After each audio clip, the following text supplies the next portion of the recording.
There are moments in life that divide everything into two parts, before and after. Moments so sudden, so deeply personal, that the heart reacts before the mind even understands what happened. For Prince William, one of those moments reportedly came during a quiet summer evening at Highgrove House in the early 2000s. The setting seemed ordinary enough. Soft laughter drifted across the gardens. Guests moved through conversations with glasses in hand. Members of Charles's close circle gathered beneath the fading sunlight as another carefully polished royal evening unfolded. William moved among them the way he often did at those events, polite when necessary, reserved when possible, present but never entirely relaxed. He had learned that skill years earlier, the ability to stand inside a room while emotionally remaining somewhere else entirely. And then something caught his attention. At first, it was nothing more than a flash of gold beneath the evening lights, a necklace. Simple, elegant, easy for most people to overlook, but William did not overlook it. He froze. Because he knew that necklace, not vaguely, not uncertainly, completely. The last time he had seen it, it had rested against his mother's collarbone. Stay with me, because what happened after that moment would reportedly unfold in a way nobody at Highgrove expected. A quiet confrontation, a private discussion before sunrise, questions that had waited years to be spoken aloud. And through it all, a side of William the public rarely gets to see emerged with remarkable clarity. To understand why that necklace mattered so much, you have to understand where William was emotionally at the time. Princess Diana had been gone for nearly 3 years. The grief inside the royal family had never truly been addressed publicly. Instead, it had been managed in the way royal grief often is, quietly, carefully, behind closed doors. Spoke of their By then, plans for the Camilla royal Parker cellars Bowles was and no longer their hidden from influence public view. Her appearances beside Charles had already sparked enormous public attention. Newspapers carried the images everywhere. For many people, Diana's memory still felt painfully fresh.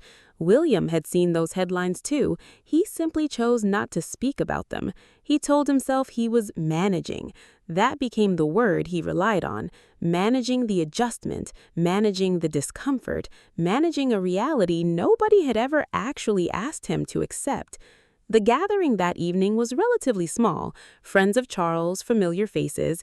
Harry was somewhere nearby laughing with guests, far more comfortable in social settings than William often appeared to be. William admired that about him, even if he rarely said it aloud. Camilla was there too. By then, her presence had become normal within Charles's world, even if it still felt emotionally complicated inside William's. As he moved through the terrace, William noticed details the way quietly grieving people often do. Those who carry pain privately tend to become highly observant. Their eyes notice things before their minds fully process them. And then he saw it again, the necklace. A fine gold chain with a delicate pendant, nothing flashy, nothing dramatic, yet instantly recognizable to him. For a second, memory overtook reality. Suddenly, he was no longer standing at Highgrove. He was back inside Kensington Palace as a little boy. Diana sat near her mirror preparing for an official dinner. William, no older than 8 or 9, sat nearby watching her get ready the way children often do when they simply want to remain close to someone they love. He remembered her fastening the necklace. He remembered her lightly touching it afterward, fingertips brushing her collarbone almost absent-mindedly, checking that it sat correctly before turning away. It was one of those ordinary moments children never realize they'll remember forever until the person attached to the memory is gone. And now that same necklace appeared on another woman's neck, across his father's garden. William stopped moving. Most people, if placed in that situation, probably would have looked away. They would have swallowed the discomfort, stayed silent, and carried the feeling privately.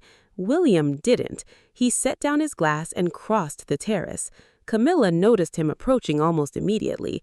People who spend years navigating difficult public environments learn how to read tension before words are spoken. Her expression shifted slightly, controlled, calm, careful. She smiled politely. "William." He stopped directly in front of her. "That necklace," he said quietly. Camilla glanced down instinctively, suddenly aware of it in a way she perhaps had not been moments earlier. "Do you like it?" she asked lightly, unsure where the conversation was headed. Now imagine that scene for a second. A crowded gathering, guests nearby, years of unspoken emotion beneath the surface, and a 21-year-old prince staring at something tied directly to the memory of his mother. William answered without hesitation. "That was my mother's." Not loudly, but not softly enough to disappear either.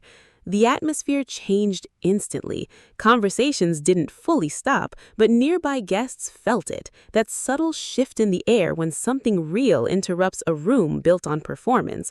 Camilla held his gaze. "I know," she replied after a pause.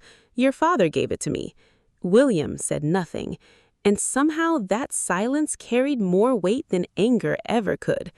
After a moment, Camilla turned back toward the conversation beside her, maintaining composure with remarkable steadiness. William walked away, but inside him, something had already changed. Later that evening, unable to let the feeling rest, William reportedly sought out a longtime member of the household staff, someone who knew Diana personally, someone who remembered the difficult years inside Charles and Diana's marriage. He found her alone in the kitchen. Carefully, he described the necklace. The woman listened quietly before responding. "I think I know the one," she said. "Was it hers?" William asked. The pause before her answer said almost everything. "Yes," she finally replied. Then William asked the question that mattered most. "What happened to it?" The woman hesitated. She chose her words carefully, balancing loyalty with honesty. "There was a difficult period between your parents," she explained softly. "Several things disappeared from her room around that time. I always assumed she returned them." Another silence filled the kitchen. "Did she regret it?" William asked. The woman looked down before answering. "She spoke asked of about their it once," plans she for the admitted. royal cellars Not directly, and their but I influence think she did. That answer stayed with him, because suddenly the necklace represented more than jewelry. It represented pain, a painful argument, a painful marriage, a painful decision during an emotional moment. And now it had resurfaced around Camilla's neck. William realized he couldn't ignore it anymore. So, later that night, he knocked on his father's study door. Charles reportedly looked up with the expression of someone who already suspected why his son had come. William remained standing. "Camilla's necklace," he said. Charles set down his pen slowly. "What about it?" "Where did it come from?" Charles answered cautiously. "It was something from years ago." William held his gaze. "Mother wore it." A long silence followed. Finally, Charles admitted quietly, "Yes." William then revealed something Charles likely hadn't expected. "She returned it after an argument," William said, "but that doesn't mean she stopped caring about it." The room fell silent again.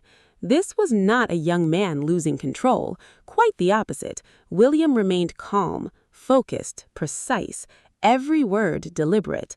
"I was 8 years old," he continued. "I watched her wear it. I recognized it immediately." Charles reportedly looked away toward the dark garden outside.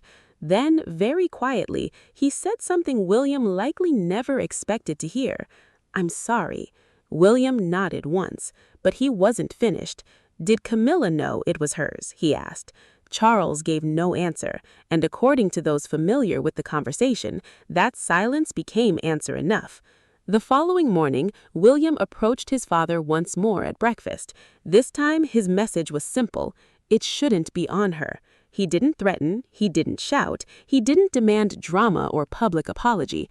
He simply explained the emotional reality of it. "She wore something that belonged to Mom," William said. "Whether she returned it or not, I remember it on her. Harry would too."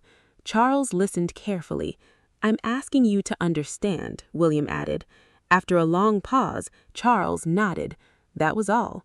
No spectacle, no public fallout, just an understanding between father and son that certain lines mattered.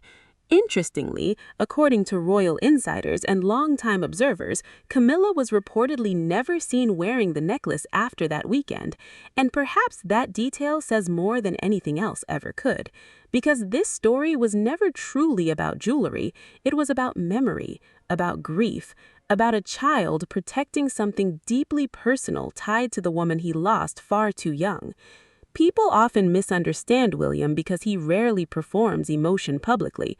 Unlike Harry, whose grief often moves outward into causes, speeches, and openness, William carries grief differently, quietly, internally, in details he notices and moments he rarely discusses. That necklace represented one of those moments, a child sitting on Diana's bed while she prepared for dinner, a simple touch against her collarbone, a memory nobody else fully owned. And now William was unwilling to let that memory be diluted or casually reassigned. What makes this story so powerful is not confrontation itself, it's the restraint inside it.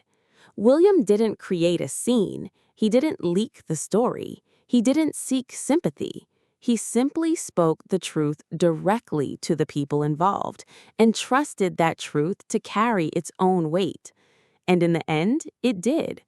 Because sometimes the strongest thing a person can do is calmly refuse to let something deeply personal be erased. If you had been in William's position that evening, what would you have done? Would you have confronted the situation directly or stayed silent to keep the peace? Let me know in the comments below. And if stories like this fascinate you, the hidden emotions, private tensions, and untold moments behind royal life, make sure to subscribe for more deep dives into the people behind the palace walls.